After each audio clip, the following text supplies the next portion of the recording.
Hi everyone, welcome again to another weekly lesson from Teacher Joseph. We're going to go through some of the phrases which we encountered or we will encounter in this week's lesson. Right, one of the strangest things about being British is our selection of cards we have for every occasion. On every corner, you can find a card shop. They are kind of like pharmacies in that where you can get a card in case of an emergency. And just like pharmaceutical medicine, it's good to keep a supply at home in case anybody dies. Now, I think that's probably quite straightforward. However, what maybe isn't straightforward um, are these words in that, in that. And the phrase in that is often used in English to introduce an idea that kind of explains the last statement. The best way to think of it is in the sense that, or simply because.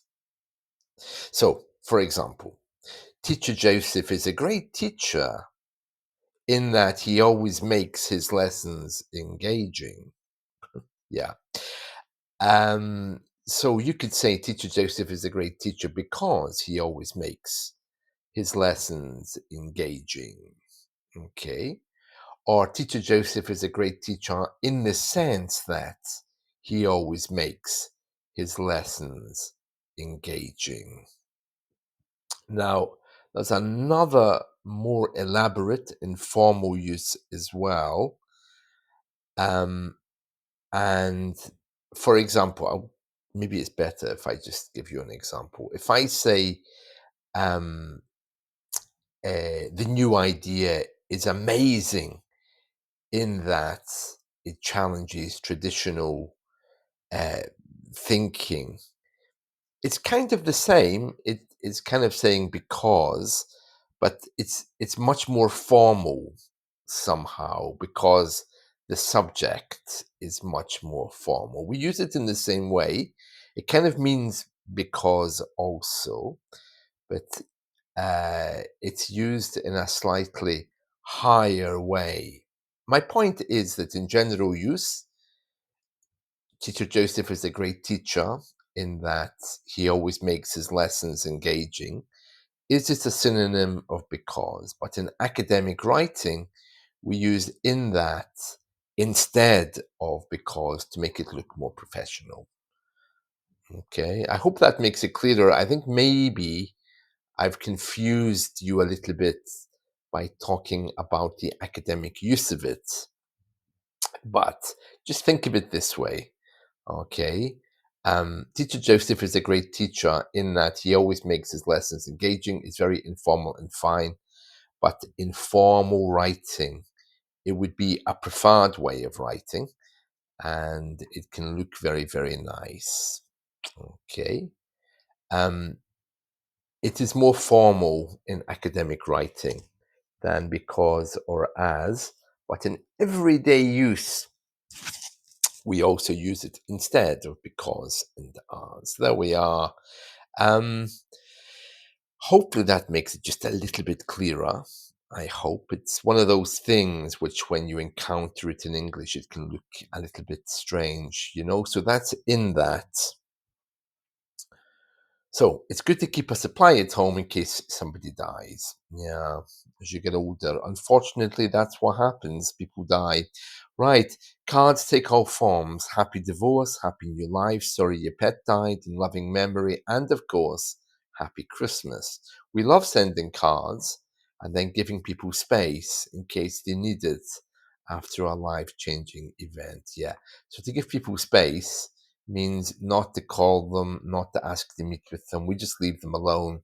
Some people think that British people, when we do that, that we're being really mean and horrible and distant and cold and evil and wicked, but we're not. Actually, the reason why we do that is because we just give people time to become strong and to work out their own way of dealing with death and grief.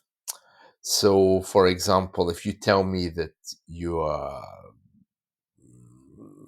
husband, brother, wife, whoever has died, you won't get any calls from me to say, "Oh, are you okay? You're doing well? Is everything all right? Oh, I hope you're doing okay." Uh, what what I would do is let you be until you contact me again, till you come out and tell me you want to meet. So yeah, it's very much the British way. That I know that in your country, when someone dies, you might have 100 people around you comforting you. We do that at the funeral.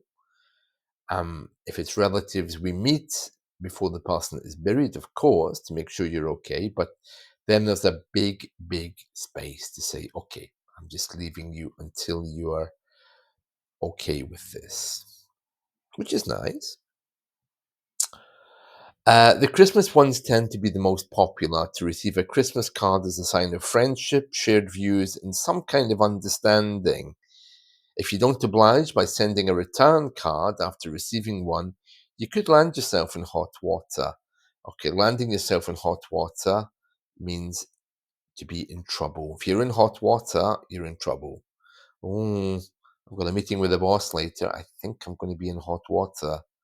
Wow, wait until he tells you why. Yeah. I don't want to land myself in hot water with my mother, as a metaphor, not literally, of course.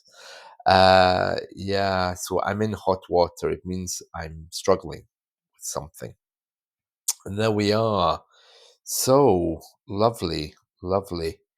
I hope that you found that helpful. Right. Okay, I'm going to leave it there for now.